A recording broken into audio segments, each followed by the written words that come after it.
പത്താം ഉദയത്തോടെയാണ് ഉത്തര കേരളത്തിൽ തെയ്യത്തിന്റെ ചിലമ്പൊലികൾ ഉയരുന്നത്. ഗ്രാമങ്ങളിലെ കാർഷിക സംസ്കാരവുമായി ബന്ധപ്പെട്ട് കിടക്കുന്ന ആചാരമാണ് പത്താം ഉദയം.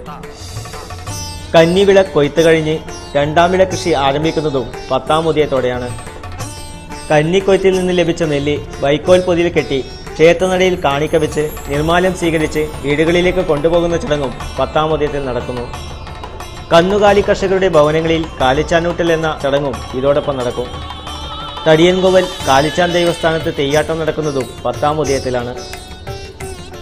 പഞ്ഞമാസത്തിന് ശേഷം തുലാം പിറന്നതോടെ തെയ്യങ്ങളുടെ അണിയറ നിർമ്മാണത്തിൽ വ്യാപൃതരായിരുന്നു തെയ്യം കലാകാരന്മാർ. മിനുക്കിയെടുത്ത ആടയാഭരണങ്ങളും ചെണ്ടയും കുരുത്തോലകളുമായി കാവുകളിലേക്ക് നീങ്ങുന്നതിനുള്ള ഒരുക്കത്തിലാണിവർ.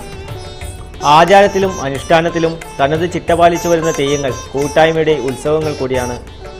പടവെട്ടി വീണവരും പടനയിച്ചവരും തെയ്യക്കോലങ്ങളിലൂടെ പുനർജനിക്കുന്നു. നീലേശ്വരം 500 വീരർക്കാവിലാണ് വടക്കൻ കേരളത്തിലെ കളിയാട്ടത്തിന് ആരംഭം കുറിക്കുന്നതെങ്കിലും തുലാം 9 തന്നെ ഇളമ്പച്ചി മണിയേരി ഊർപ്പശി ക്ഷേത്രത്തിൽ വെള്ളാട്ടം കെട്ടിയാടാറുണ്ട്.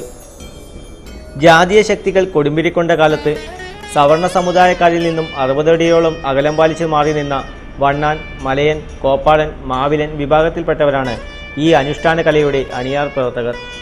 പ്രകൃതി വർണ്ണങ്ങളുടെ ചേരുവയിൽ ചാലിച്ച മുഖത്തെഴുത്തും കുരുത്തോലയിൽ കലാചാരത തുളുമ്പും വിധമൊരുക്കിയ തിരുമുടിയും ചിലമ്പൊലിക്കാലുകളിൽ നൃത്തഭംഗിയുമായി വിസ്മയം പരത്തുന്ന തെയ്യങ്ങൾ നിറഞ്ഞാടുകയായി. ഇടവപ്പാതിയോടെ സത്യപ്രമാണങ്ങൾ ചൊല്ലി ആടിപ്പാടി അരങ്ങൊഴിഞ്ഞ തെയ്യങ്ങൾ ഇനിയുള്ള 7 മാസക്കാലം ഭക്തരുടെ നേർച്ചകളിലും ഭയഭക്തികളിലും സന്തുഷ്ടരായി ക്ഷേത്രമുറ്റങ്ങളിൽ അനുഗ്രഹം ചൊരിയും. ഇനി ക്ഷേത്രങ്ങളിൽ നിന്ന് ക്ഷേത്രങ്ങളിലേക്കൊഴുകുന്ന ജനപ്രവാഹത്തിൻ്റെ നാളുകൾ. ഇത് മലയാളിക്ക് മാത്രം സ്വായത്തമായ മുൻജന്മ പുണ്യം.